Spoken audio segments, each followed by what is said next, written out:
We are live. Welcome to the Room Show. Today's episode is a very special episode. I got a special guest, a very big legend. Um, Jeffrey, how you doing?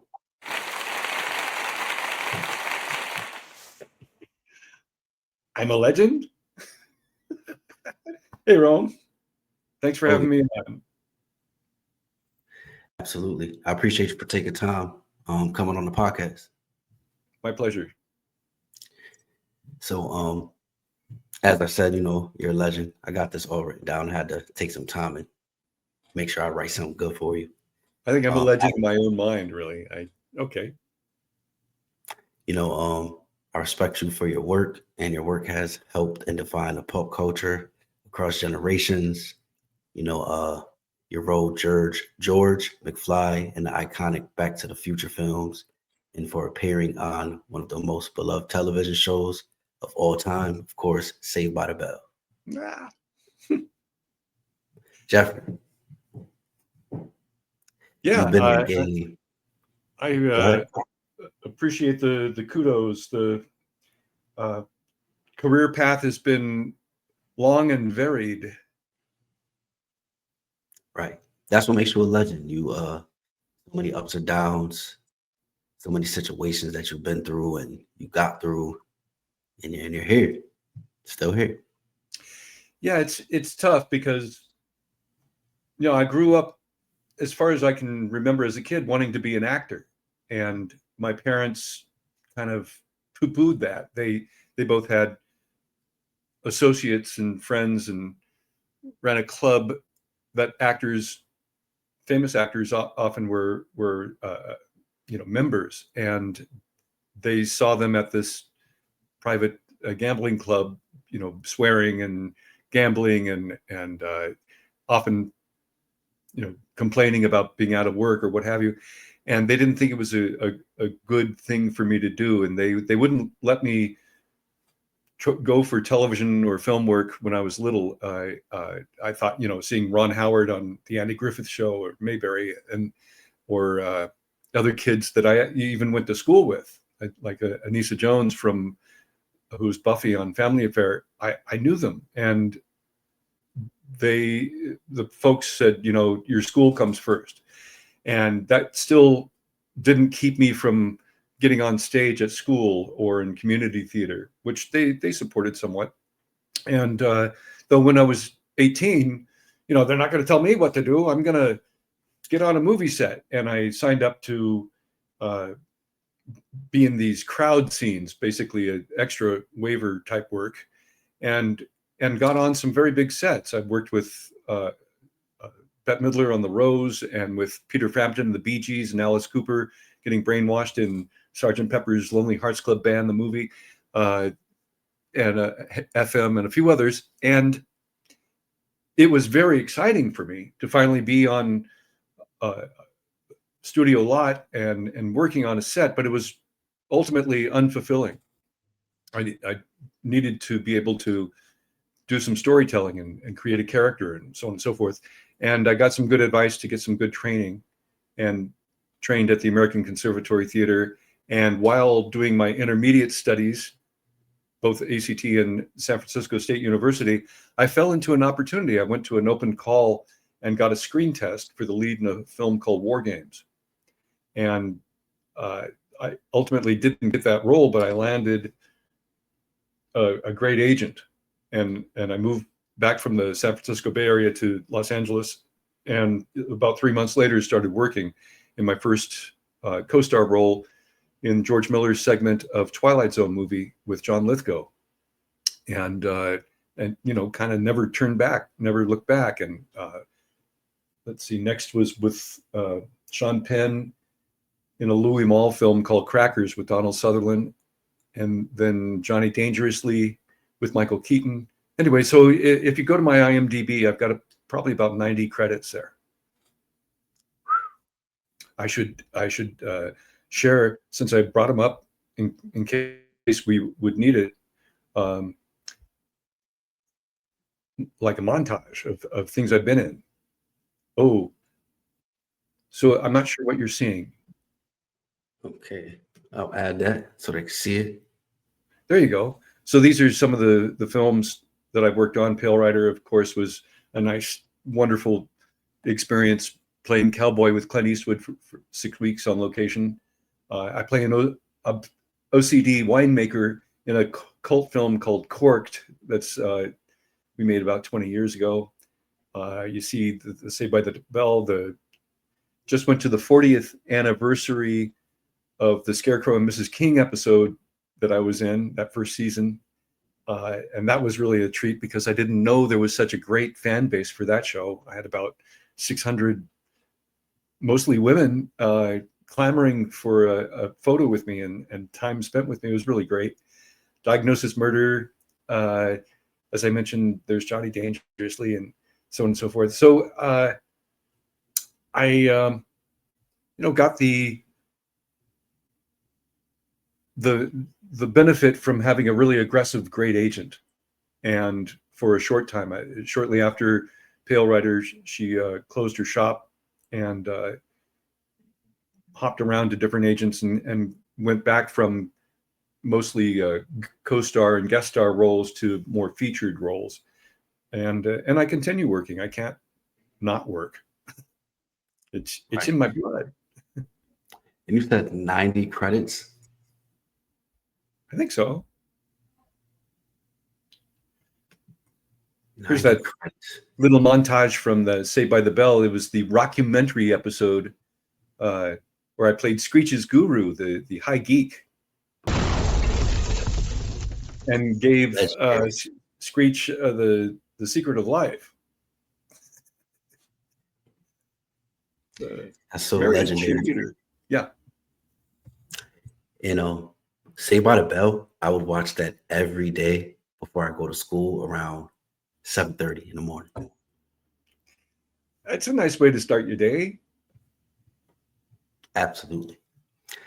90 credits, all those movies, and you didn't just do movies. You did TV shows. Max Headroom, Amazing Stories, LA Law, Hitchhiker, Twilight, the one that you mentioned, Pulse. Gosh, no, there's 3 of those I didn't do. I remember going down the line for the pilot on LA Law, but I didn't land that, and I'm not in Amazing Stories. But sometimes you put in ask AI, what are my credits, and those come up, and I'm like, no, I think there was a kid in Overboard named Jeff Weissman, and those might be his credits. They confuse it. Yeah, Google does that too. But the Max Headroom was right, and Dallas, and the Diagnosis Murder was really great to work with Dick Van Dyke because in between film and television work, I started playing characters at Universal Studios on the tour, Universal Hollywood. And I started playing first Stanley Laurel of Laurel and Hardy. And Dick was very close friends with Stanley Laurel. And I kind of used that to break the ice with him. And he loved it. He loved having an audience to share his stories of Stanley and Buster Keaton and so on and so forth, his work on the comic that Carl Reiner directed him in. And I luckily, in between takes where we weren't needed on set, he would immediately come back to where I was and continue our conversation. Throughout the whole day, I had Dick Van Dyke to myself. I remember at one point, I said, when I was little, I wanted to be you. And he got this look like, huh? Okay. Because, Mary Poppins and Chitty Chitty Bang Bang were big influences on me. And of course, the #1 show when I was a toddler through elementary school, the Dick Van Dyke Show, he was one of the biggest names on television. And so that was a real treat for me. And luckily, we still have him. And Dick still entertains people even at his own home. You can arrange to have tea with Dick Van Dyke and he'll sing to you, even though he's 100 years old. those are very memorable times. So you're still here, you know, I mentioned you're a legend. When you look back at your career now, what's the moment that still makes you stop and say that changed everything for me? Well, naturally, I have to say the Back to the Future movies, because uh, it's a mixed blessing, because I walked into kind of a trap. The production needed to get Crispin Glover back to reprise George McFly, and I was led to believe that I was first told I would be his photo double. Uh, I imagine they needed George in multiple places at the same time, you know, as Michael played the various roles and Tom played various roles as Biff and previously Marty and Marlene and Seamus and etc. for Mike. And I did makeup tests and fittings for prosthetics and special effects to be spinning and so on and so forth. And I even knew Crispin before he got the first Back to the Future film, and I had called him up and asked him to say a good word for me, but he didn't call back until part 3 came out, and I was led to believe that he was not returning to reprise the role because he had a conflict with another film that he couldn't get out of the scheduling. But then as shooting went on, I found out, you know, he was making demands that production didn't want to meet. He wanted $1 million. He wanted script approval, various other reasons. They kind of had a hard time with him on the first film for staying in frame and or hitting his marks, and also being a problem child by making demands and throwing fits and things. But then when Crispin called me after part 3 came out and explained to me that he had no agreement for the use of the makeups that I wore, I felt that that was, you know, immoral. And if you look at the makeups, it's very clear that they were based on his life mask, and they were using him. They were going to pay him just a few $1,000s for reuse of close-ups mixed with my work for the Enchantment Under the Sea dance. And these are the 3 makeups I wore. They took 4 hours a day to apply any of these makeups. So because I felt, first of all, I was kind of done wrong, and then Crispin was done wrong, I gave him my photos and stories, and he, you know, won his case before it went to court for over $750,000. And yet Crispin's poo-pooing my performance. I'm like, oh, you could have done it, dude. But you know, and I have never been publicly recognized by him or thanked for helping him in his case, but that's all right. The reason this is a pivotal moment for me in my career, when it came out that I helped him with his case, I got blacklisted. And for an actor who's trying to raise a family, that's like pulling the rug out from under someone. And I went into terrible despair and depression, and my life kind of fell apart at that point. My marriage fell apart. All sorts of terrible things happened. And it's taken quite a few years to kind of come out of that funk. I ended up being kind of discovered by the DeLorean owners, of all people. The wonderful DeLorean owners show brought me out of obscurity and had me as a celebrity guest. And then I started entertaining and emceeing at their events and auctioneering. And then other cast members started being plugged in as well to the DeLorean shows. And then the fan cons came about, and I've been included in those cast reunions, which is really lovely, because when you work on a project for perhaps months, you kind of become a family. You develop a relationship. I remember at first I was looked on as like, who are you supposed to be? You know, this is weird. Crispin ain't gonna like this, so on and so forth. But by the end of the first week of shooting, people saw I was doing my job. And Mike would invite me to his trailer, and we'd hang out and tell stories, and got to be very friendly with most of the cast members and crew members. And it's great at the reunions to reconnect. And the most recent reconnection was with both Jennifers, Claudia Wells, who's a good friend, and Elizabeth Shue, who I got along with well while we were shooting. They had both Jennifers finally at the Calgary Fan Expo. And that was real fun, a reunion. So yes, the biggest, I guess, event in the career was the Back to the Future participation. But since then, you know, because I had to just get out of Hollywood, I became kind of a bigger fish in smaller ponds. And example, that film Corked, where I played kind of the hero OCD winemaker, it was really great for me to finally do some leads in films where I got to really develop a character and do a story arc.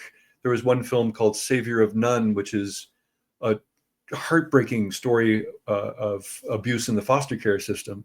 And I get to be the hero of that, and created this character stepping in for a name actor who dropped out at the last minute. And I kind of worked my tail off on making sure that film really was solid. And even though it was a micro budget, it came out really well, and it's heartbreaking because I, you know, become an avenging angel for an abused adolescent girl.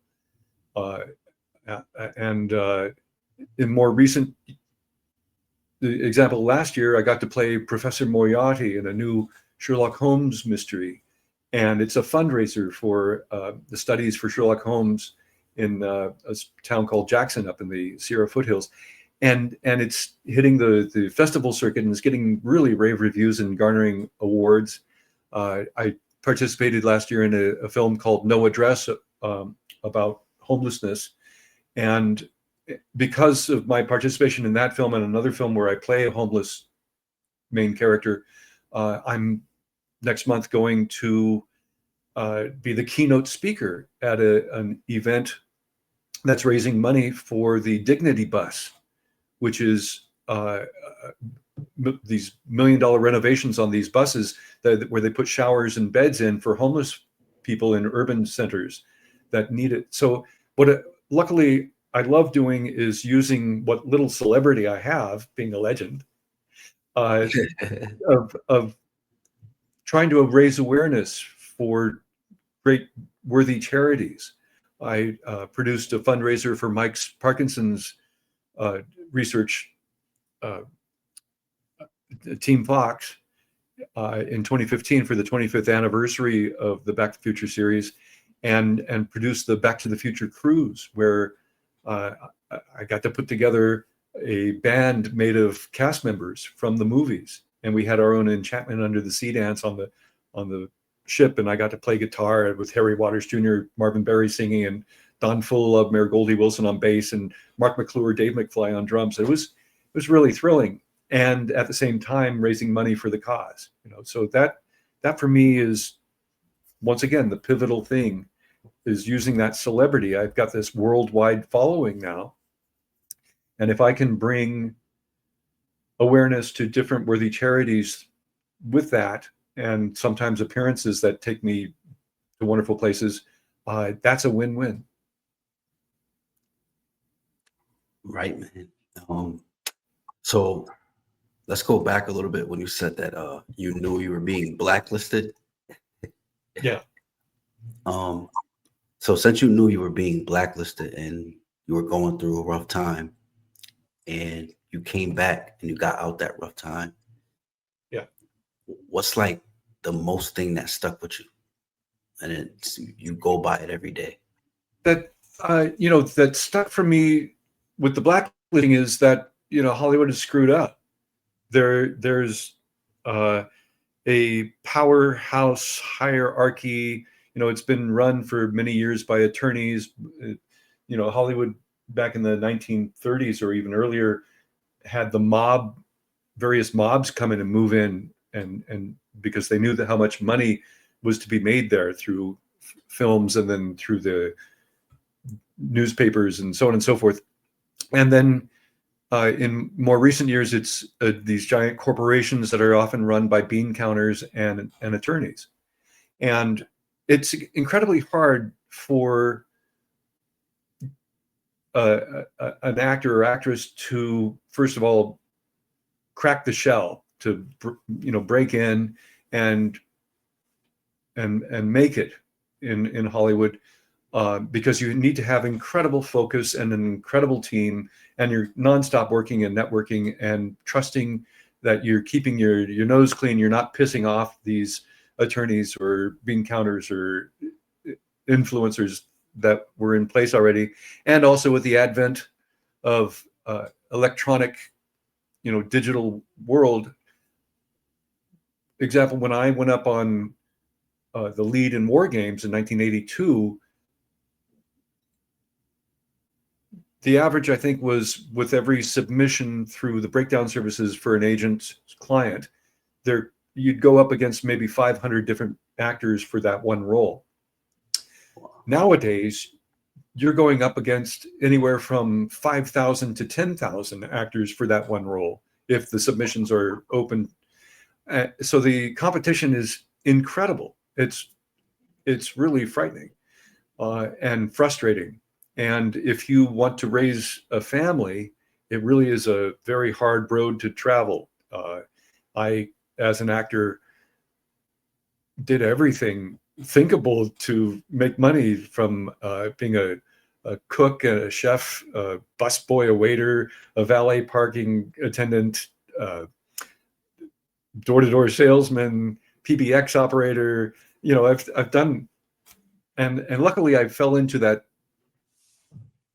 position where I was playing Stan Laurel, Charlie Chaplin, and Groucho Marx, entertaining 8 hours a day for 15 years at Universal. That was really a beautiful gift that the universe threw my way.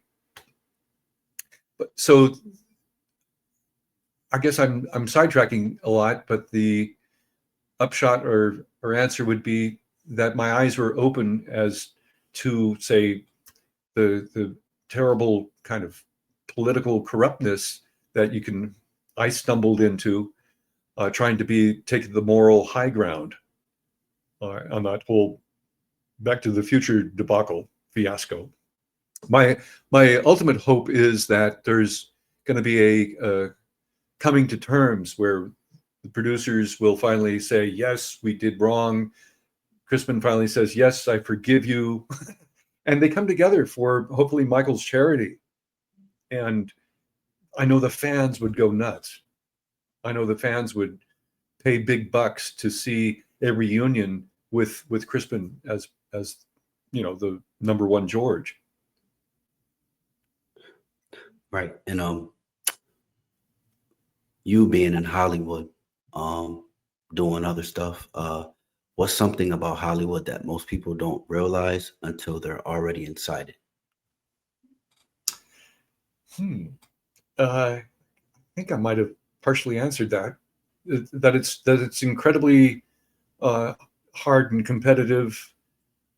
That it's not necessarily now the center of entertainment.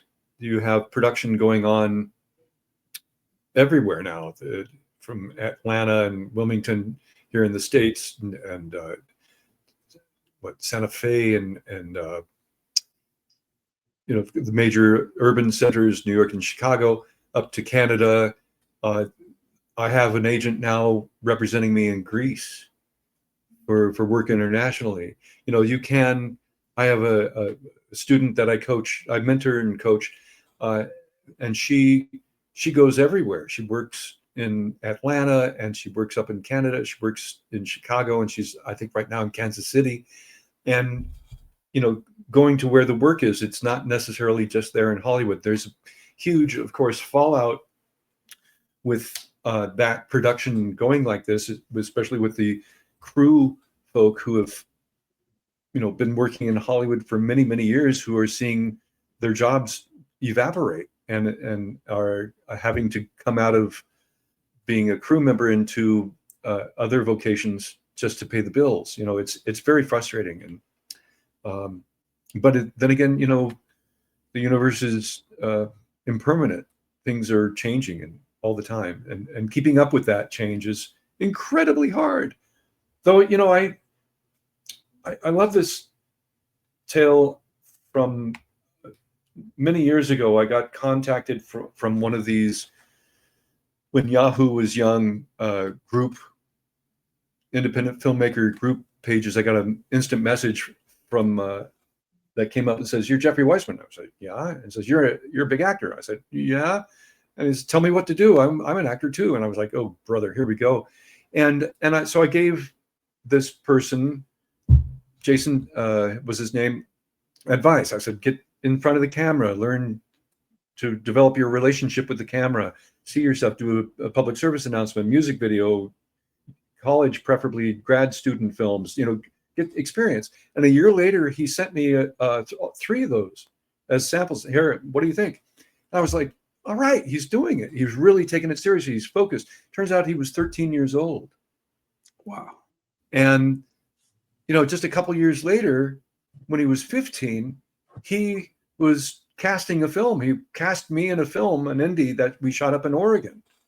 And when he was 16, he and I co-starred in a film that he put together he put the director, the executive producer, the crew, and the extras together from Craigslist.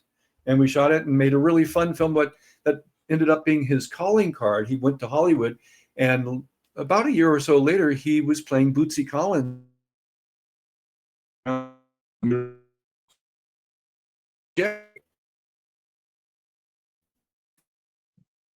Anyway, it was very eye-opening to see what it takes. And it's that drive. It is a non-ending drive and constantly upping your game as you go. That really proves if you're successful in the industry. Right, that's a good one. Keep the blinders on. At your younger stage, how did being a part of a show like Saved by the Bell shape your understanding of television, youth culture, and impact? Well, working when I was younger on things like, here's a picture from Pale Rider with Clint Eastwood, and learning, watching Clint and watching John Lithgow and George Miller, watching these different great actors, Michael Keaton and others, watching their different techniques and the different directors, how they work. My understanding evolved, especially for coaching and teaching, that there isn't one method of acting technique that works for everyone. You need to put your foot in the water with trying a little bit of the Meisner, or trying a little bit of viewpoints, or trying the Strasberg method, or action choices with Stella Adler. You try different techniques to see what resonates and works for you. Some actors, Leah Thompson's daughter, Zoe, when I met her in London a number of years ago, I asked her who she's studying with. She said, "I don't study with anyone." She just does it. She just has, of course, her dad is a director and her mother is a great talent, a director now too, and dancer and actress. And, sometimes when I think I'm going to need different techniques to make a deep emotional scene work, I often have different things in my pockets ready to go, and I don't need them. I just trust myself to the script and trust my talent, and it'll work. Some actors can't do that. Others need whatever works for them, and that's I think the greatest thing for me as a coach to share. What I picked up on television work is that it is a little bit more formulaic, especially Saved by the Bell. Watching Michael J. Fox work, he honed his comedy muscles on Family Ties on television, and he translated it very well to film, especially with the hyper reality of Back to the Future. It worked very well, lent itself, as opposed to the dramatic, intense approach that Eric Stoltz was using, and that's why he got released as Marty after 7 weeks of shooting that. And fitting the technique to the genre and to the style of whatever you're working on, I think, is very important. You can't go in to a 3-camera setup comedy without knowing that you have to have a kind of pacing and relationship with the live audience or with the different cameras, and have a sixth sense of knowing how to work those lenses. One thing I always tell anyone studying is that the camera can't lie. The camera cannot lie. If you are not being truthful and connected, it's going to show, and it'll be glaring. And for actors who like, oh, I'm going to be famous, or I'm an actor and all, and yet they're not connected to their center of truth, they're going to be shot down real quick, or very frustrated. It's interesting, when I first started acting, I was torn because I'd heard you have to be a good liar to be a good actor. And then it kind of was like, well, wait a minute, you have to have a really solid sense of truth to be a really good actor. So it's actually you have to believe the truth of the story and the character, and that is incredibly hard. That's why you hear rules like, with big stars, don't ever look them in the eyes while they're preparing or while they're shooting, or don't talk to the star, so on and so forth. It's mainly because it's a very difficult thing to, especially when the role is challenging, to stay in character and carry a heavy story. And if they have that concentration broke, it may take a long time of the producer's money for that actor to finally get back to where they need to be to perform a very heavy scene. I hope that's clear. That was a good one. Absolutely. How do you personally define success now compared to how you defined it early in your career? Well, it hasn't changed so much, in that the key to success is being prepared for when opportunity knocks. Right now, I'm growing the hair long, and I just shaved the mustache, but I've been playing Mark Twain, and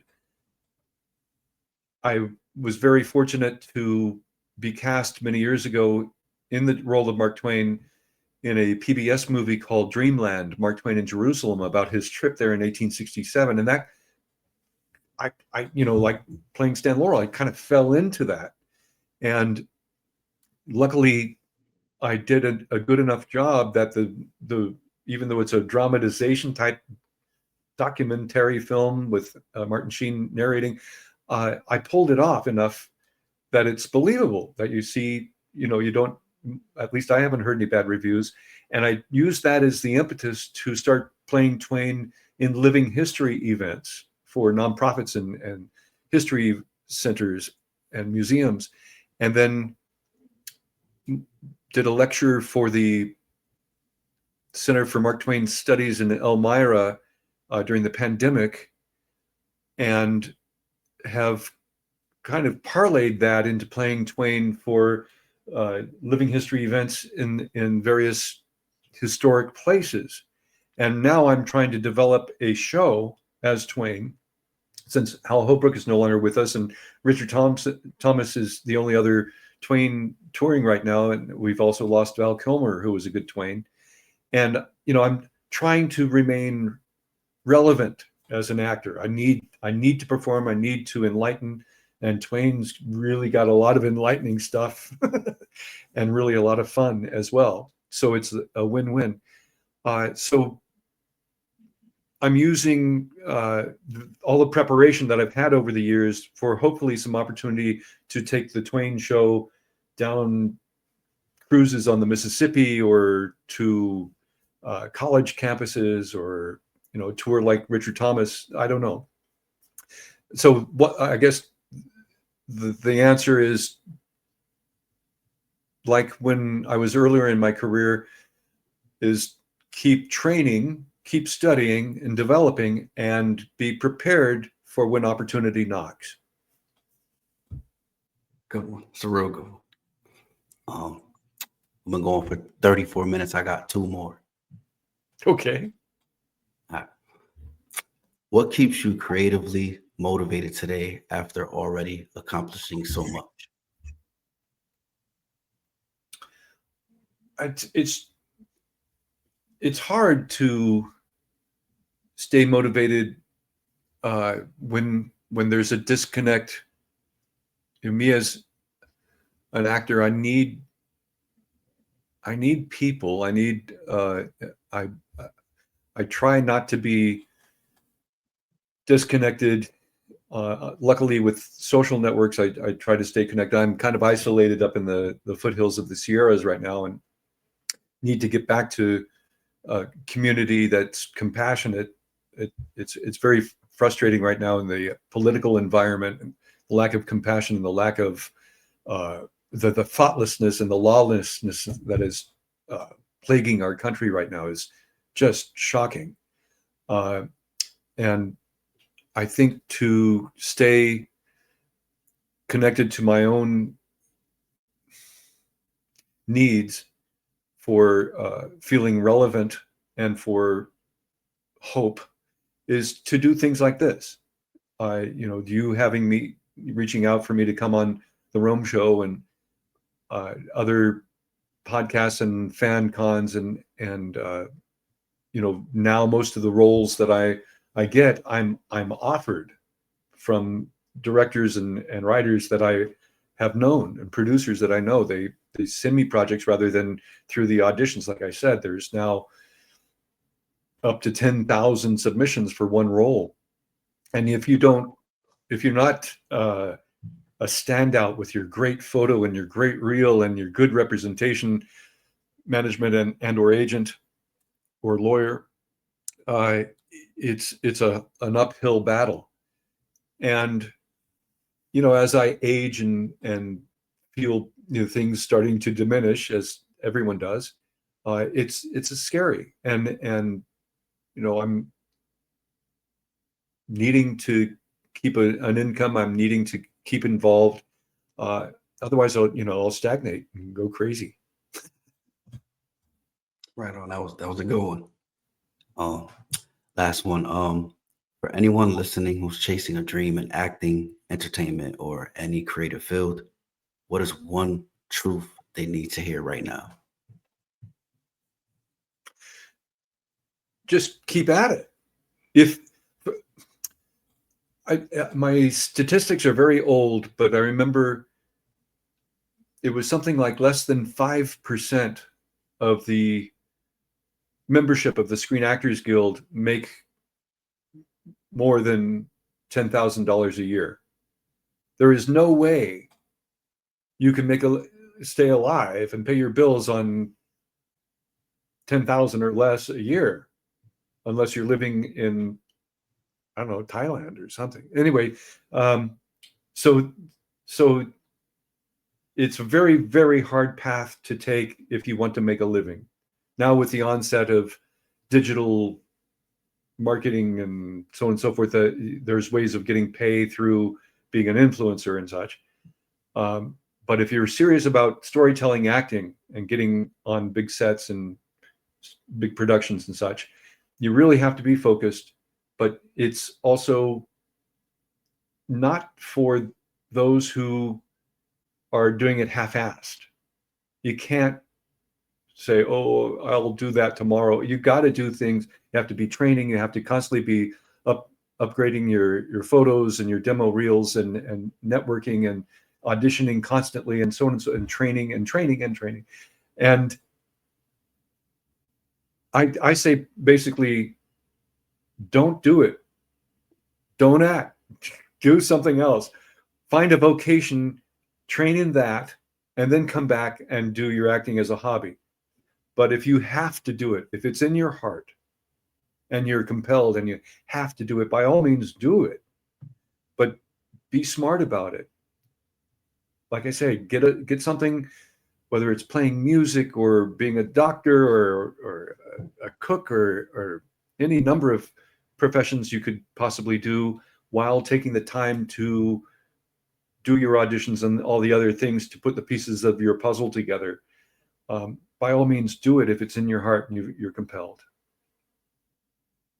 Good one. Right on. Good one. Well, Jeffrey, your career has impacted generations, and your story reminds us that legacy isn't just about fame. It's about the moments that stay with people long after the screen fades to black. And I really appreciate you coming on the podcast. It's my pleasure. I thought I'd share this montage a friend of mine put together recently of all the different characters I play. There we go. Legendary. Twain on one side and above Laurel and Hardy, and next to Moriarty and Igor and Young Frankenstein the musical. There's another Twain more recently down below. I played the role of Perry from a stage version of the Fisher King. I did vaudeville. Anyway, all the different fun things I've done. I've been very fortunate, and luckily, I try to be versatile so I can keep working and paying the bills. Right. So if anyone wants to, if anyone is a huge Back to the Future fan, or you have one in your family or friends, I'll send you a signed photo for a going rate fee at jeffreyweissman.com in my shop. Just email me through the website. And like I said, I've got shows going on every so often. The next one coming up in February in Central Florida is the Space Coast Toy Collector Show on February 23rd, I believe it is, 22nd or 23rd in Cocoa Beach. And then the fundraiser for the Sources Dignity Bus in Vero Beach the next day. So write me, stay in touch. Well, appreciate it. Thanks for having me on, Rome. Thank you. Talk soon. All right, Holden. Be well. All right, you too. Peace.